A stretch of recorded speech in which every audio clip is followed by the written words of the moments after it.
Astro means star, bio means life, यूरोजी मतलब star. The study of the origin, early evolution, distribution and future of the life in the universe. हम लोग जब पुराने evolution के बारे में बात करते हैं और फ्यूचर से रिलेट करते हैं, यूनिवर्स में जो भी फ्यूचर से हम रिलेट करते हैं इवोल्यूशन को, उसको कहते हैं astrobiology. The origin and future of life in the universe, bioinformatics, Bioinformatics, bio means life, info means wave और formative means informatics. The study of that developed methods and software tools for understanding biological data. हम लोग आज तक पहले की बात को पहले हम लोग इसी तरह पढ़ते थे, उस समय कोई टेक्नोलॉजी नहीं था, लेकिन अब जो टेक्नोलॉजी का ज़माना है तो अभी टेक्नोलॉजी में हम लोग मेथड के थ्रू, उसमें सॉफ्टवेयर टूल्स के थ्रू जो बायोलॉजिकल डाटा के बारे में इंफॉर्मेशन या जो समझते हैं उसी को कहते हैं bio informatics. analysis and interpretation of biological data. And then there's quantum biology, the study of it. Quantum biology, the study of application of quantum mechanics and theoretical chemistry in biology. हम लोग जो भी biology से related उसके application quantum mechanics के बारे में या केमिस्ट्री जो कि बायोलॉजी से रिलेटेड है, और वो थ्योरेटिकल वे में हम लोग स्टडी करते हैं, उसको कहते हैं क्वांटम।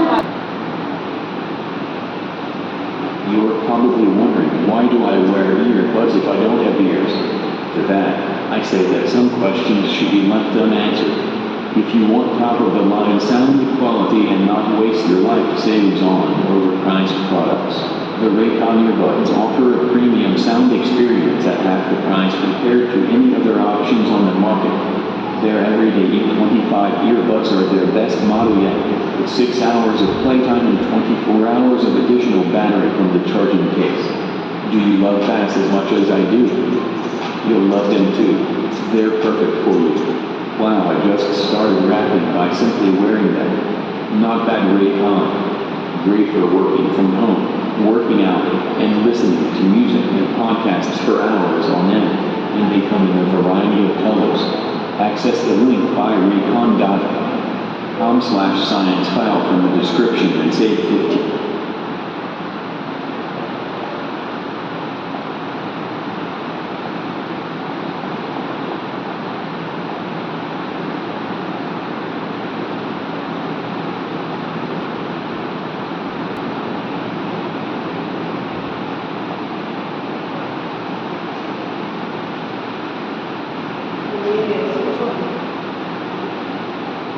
लाइफ स्किल एजुकेशन, हम लोग इतना तो जान गए कि क्या क्या इम्पोर्टेंस है, क्या क्या इम्पोर्टेंस नहीं है।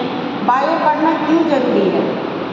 तो बायो पढ़ना हम लोग ने इतना कुछ जाना बायो के बारे में, उसमें बहुत सारे ऑर्गेनिज्म के बारे में, हर चीज़ों को मैंने बारीकी से हम लोग ने देखा, हर चीज़ को बारीकी से हम लोग ने जाना। डाइजेस्टिव सिस्टम के बारे में हम लोग ने पढ़ा, रेस्पिरेटरी सिस्टम के बारे में हम लोग ने पढ़ा, बच्चों को कैसे किस तरह से डेमोन्स्ट्रेट करके इसके बारे में हम लोग बताएंगे। बायोलॉजी की जो इम्पोर्टेंस है किस तरह से बच्चों को उसके सामने हम लोग रखेंगे, ये सारी चीज़ों के बारे में हम लोग ने जाना।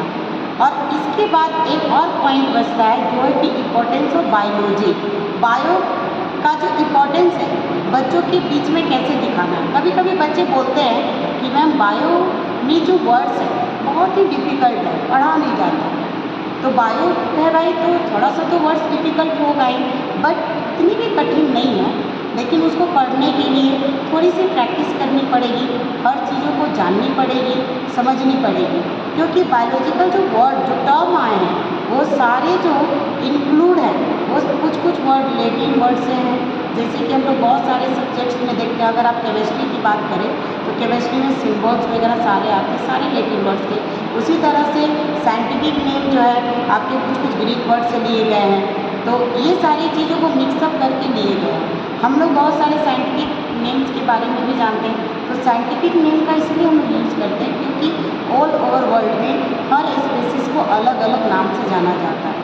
अगर हम मैंगो की बात करें तो इंडिया में हम लोग मैंगो बोलते हैं, आम बोलते हैं, लेकिन आप दूसरे जगह जाओगे तो वहाँ पे मैंगो बोलेगा, कहीं पे कुछ और बोलता है। तो इसीलिए मैंगो का साइंटिफिक नेम सीधे मैंगिफेरा इंडिका है। अगर हम लोग ये बात किसी से बोले तो हाँ, ये उस चीज़ की बात हो रही है, वो स्ट्रक्चर सामने आ जाती है। उसी तरह से अगर फ्रॉग के बारे में बात करें तो फ्रॉग का नाम जो है